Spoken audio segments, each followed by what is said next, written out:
عرض سلام به همه شما عزیزان. بچه ها امروز اومدیم یک سوال خیلی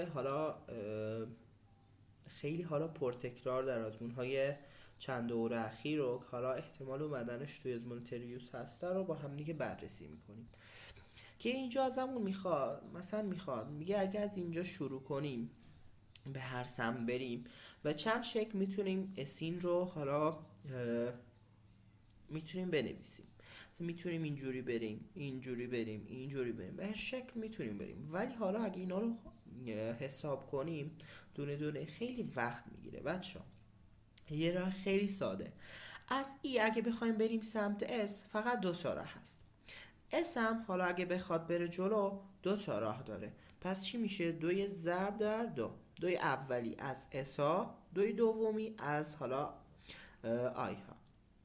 بعدش همین اینا میرن دوتا یکی بالا میره، یک حالا سمت چپ یا راست. پس ضرب در دوی دیگه هم میکنیم. خب این بیشتر جلو نمیره. پس این قسمت چند به چند شکل میتونیم بنویسیم؟ دوی ضرب در دوی ضرب در دو که میشه 8. خب همین شکل در این سمت هم تکرار شده. پس 8 تای دیگه از اینجا میاد. ولی چیه؟ به این شکل هم تو این تکرار شده هم تو این. پس وقتی که 8 رو جمع میکنیم 8 به اضافه 8 منهای 1 میکنیم تا از تکرار جلوگیری بشه. میشه 16 منهای 1 میشه 15. همین راحتی.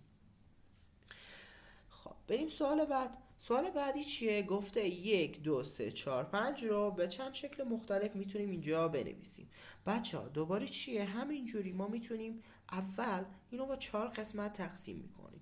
خب اینجا میشه 2 ضرب در. حالا 2 هم به سمت 3 ها به دو شکل میرن، ضرب در دوی دیگه. حالا 3 هم به سمت 4 ها در دو شکل میرن، 4 هم به سمت 5 ها در دو شکل. میشه 2 به توان 4 میشه 16. خب هر قسمت این چی میشه؟ 16.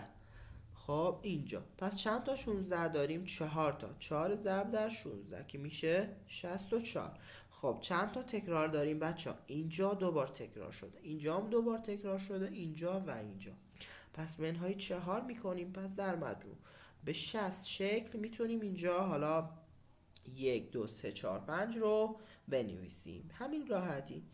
خب تیپ بعدی چیه؟ تیپ بعدی حالا به شکل مربع بهمون میده. میگه به این شکل یا این شکل یک حرف حالا ساخته میشه. مثلا اینجا سرکام ساخته شده. گفته اینو به چند شکل میتونین در مختلف میتونین بنویسین. بچه ها واسه حل این اگه بخوایم از راه های سنتی بریم خیلی وقت میبره. ولی بچه ها من یه راه خیلی ساده رو بهتون میگم. اول اینجا رو حساب کنین. 1 2 3 4 5. خب اینجا 3 تا بود، اینجا هم 2 تا. اول چیکار میکنین؟ 3 به اضافه 2 فاکتوریل تقسیم چی؟ 3 فاکتوریل ضرب در 2 فاکتوریل.